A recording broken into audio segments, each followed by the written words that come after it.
10 বস্তা ধুলাবালি। দেখতে স্রেফ ময়লা, কিন্তু নুরুল বলছেন এর দাম 60,000 টাকা।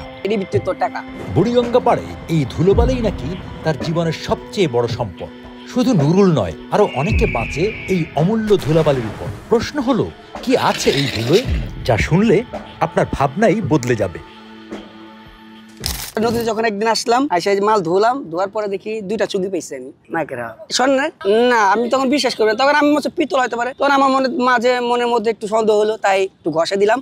দেখি না, সেম কালার, উপরে যা কালার আছে নিচে তাই কালার। তখন আমি আইডিয়া করে নিলাম যে এটা স্বর্ণ হইতে পারে। তখন আমার উপরে আমাদের নেপটিক আছে, যেটা দ্বারা স্বর্ণ পরীক্ষা করা হয়, সেটা দামালাম, দেখি না সেটা স্বর্ণই। তখন তো ভালোই লাগছে, খুব উৎফুল্ল লাগছে মনটা। তখন তো বিশেষ হয় না যে এটির মধ্যে সোনা পাওয়া যায়, কিন্তু পরবর্তীতে ভাবলাম ভাগ্যে থাকলে হইতে পারে, এই জন্য দেখলাম এদিকে ভাগ্যে মিলে এটা বিক্রি করে ফেলাইছি। একটু কি করুন, 1,26,000 টাকা দিচ্ছিলাম। ছোট থেকে এগুলা করি, 16-17 বছর ধরে এইগুলাই শুধু এই কাজটি করি, অন্য কোনো কাজ করি না। বস্তা থেকে ঢালছি, ঢাইলে এখন নদীতে নামামু, নদীতে নামায়া এখন আমরা এটাকে পানি দিব, পানি দিয়ে এটাকে ফেটুম, ফেটা কেদা বের করুম, কেদা বের করা এটাকে একটা ডুব দিম, ডুব দেওয়ার পরে কেদাগুলো ময়লাগুলো ভাসে যাবো। তারপরে আমরা আবার এটাকে ওই তামা পিতল বের করবো। এই যখন এইগুলো ধুতে ধুতে যখন দেখি হলুদ জাতীয় কোনো জিনিস দেখা যায়, মনে একটা ধুক দিয়ে উঠে, যেটাই মনে আমাদের স্বর্ণ হয়েছে, তখন আমরা এইগুলো আবার দেখে আবার না ঠিক হয়ে যায়। কখনো হয়, কখনো হয় না। কাজের সন্ধানটা আমরা সেখানে জানি ভাঙ্গারি ব্যবসা হয়। প্রথম তো আমরা এগুলো আর চিনি না, প্রথম আস্তে আস্তে ধীরে ধীরে বছর গেছে, যত গেছে তত আমরা কি চিহ্নিত হয়েছি যেগুলো মেলা এটা আইটেম, এটা এই আইটেম। এখন যে যে পরিস্থিতি,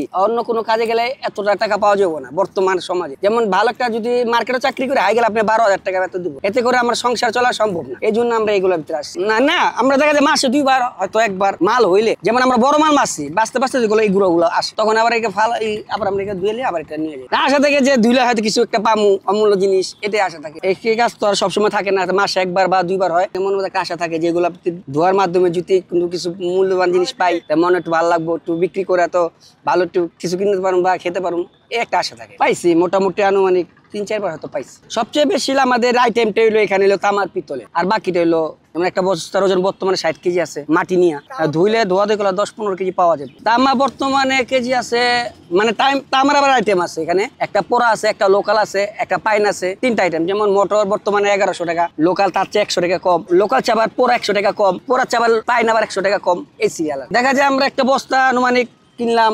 12,000-15,000 টাকা নিয়ে আসলাম, আইসা ধুলাম, ধোয়ার মতো দেখলাম যে প্রায় ধোয়া করে দেখলাম যে বিক্রি করে দেখলাম প্রায় 20-22,000 টাকা বিক্রি করা যায়। এগুলা সবাই মনে করে, হয়তো তারা মনে করে কি করে না করে, নিম্ন সিনিয়ররা মাটি ধোয়, কি পায় না পায়, তারা অনেকে অনেক কিছু ভাবে, কিন্তু তোমরা কি জানো এর ভিত্তি তো টাকা। টাকা না, যেমন ধরেন আমি 10টা বস্তা আনলাম, ধরেন 60,000 টাকা দিয়া, আমি আইনা যদি এখন দেখা যায় সব প্রসেসিং করে আমি 1 লাখ টাকা বিক্রি করতে পারলাম, এখানে আমার টাকা না অর্ধেক সেম অর্ধেক লাভ, বা 3 ভাগে 2 ভাগ হয়, বা তার চেয়ে অর্ধেক হয়। এই ব্যবসা আমাদের কোনো লস নেই, লাভ হইবই আমাদের এখানে। যত পরিশ্রম তত টাকা আমাদের। রোদ্রের সময় দেখা যায় রোদ পুড়ে চেহারা পুরে, শরীর পুড়ে জায়গা, এমনি কালো মানুষ, আর অন্ধকার জগতে জায়গা, আবার বৃষ্টি আসলে যায়, ঠান্ডা জ্বর লাগতে পারে। তার বড় বড় ব্যবসায়ীরা বুঝতো না এইগুলা থাকে, তারা ফালাই দিত বা কম দামে যা দিতাম দিয়ে দিত। কিন্তু এখন বর্তমান তারা একটা ধার্য করে নিচে যে এত কেজি বা এত বস্তা আমাকে দিতে হইব, তাহলে তোমরা নিতে পারো। তো হয়তো আগে বেশি লাভ হতো, হয়তো এখন সীমিত হয়। এই যে এইগুলা দেখতেছেন, এর ভিতরে টাকা, এগুলো তামা। বর্তমান এগুলো তামা যদি আমরা বিক্রি করি 850 টাকা কেজিতে বিক্রি করতে পারবো। যে এখান থেকে যাওয়ার সময় আমরা টোকাই, আমাদের কাজটা মনে হয় যে ওরা ভাবতে পারে যে টোকাই, কিন্তু না, এর মধ্যে আমরা জীবিকা নির্বাহ করি এবং ওদের চেয়ে উত্তম জীবিকা নির্বাহ করি। ও যা বেতন বা তার চেয়ে আল্লাহর রহমতে আমরা এগুলা কাজ করে ওর চেয়ে বেশি টাকা পাই, অর্জন করি। যেগুলো মনে করে রিজেক্ট বাঙালি আলাদা ব্যবসায়ীরা, তারা এগুলো কম দামে বিক্রি করে ফেলে। এগুলো আবার আমাদের মহাজন আমরা নিয়ে আসি প্রসেসিং করে, তারপর আমরা এগুলো তামা পিতল বের করি। একটা ঘরের ভিতরে থাকে মাল, বড় মাল উঠে, যেগুলো ধুলাবালি থাকে, এই ধুলাবালির মধ্যে যখন এগুলা ফালাই দিব, তখন এগুলো পাওয়া যায়। তখন এগুলো তারা দেখে না, যখন ধুই তখন ধোয়া করলে তখন এগুলো দেখা যায়। মেশিন থেকে বড় বড় মাল আসে না, এগুলো দেখা যায় কিছু গুড়া গাড়া ভাঙা পড়ে যায়, ওইগুলো আর কি বড় বড় কোম্পানিরা নেয় না, এগুলো ধুলার ভিতরে মাটির ভিতরে ফালাই দেয়। তখন এগুলো আমরা কিনে নিয়ে আসি কম দামে, নিয়ে এসে আমরা এই যে ধুইলে এগুলো বের হয়। যেগুলো মনে করি এগুলো বড় মাল, এগুলো মনে করি আমরা আবার বাইচে আবার এগুলো আমরা বিক্রি করবো। যেগুলো গুঁড়ো থাকবো এগুলো আবার অন্য একটা কারখানা আছে, ওই কারখানার ভিতরে আমরা আবার পিতলের বাট বানাম, মানে এই পিতল দ্বারা আবার যেমন কলসি, তারপরে যে বদনা, এগুলো হইব। আগে বস্তা হিসাব কিনতাম, এখন বর্তমানে কেজি হিসাবে কিনতে হয়। আমরা এগুলো আইনা বুড়িগঙ্গা নদীতে কোথাও কোনো পানির জন্য আমরা বুড়িগঙ্গার ভিতরে আসি, এসে এগুলা ধোয়া করে, তারপরে এগুলো আবার শুকায়া, রোদ্রে শুকায়া, তারপর আমরা এগুলো আবার উপরে নিয়ে যাই। ও নিয়ে গেলে এগুলো আবার অনেক কাজ করতে হয়। এগুলা যেমন এগুলো তো লোহা আছে, চুমুক দ্বারা আমরা এগুলো লোহা উঠাই। তো যেগুলো থাকে এগুলো আমরা ভাবি যে এগুলোর ভিতরেই লোহা, পিতল, কাস্টিং, দস্তা এগুলোই আছে,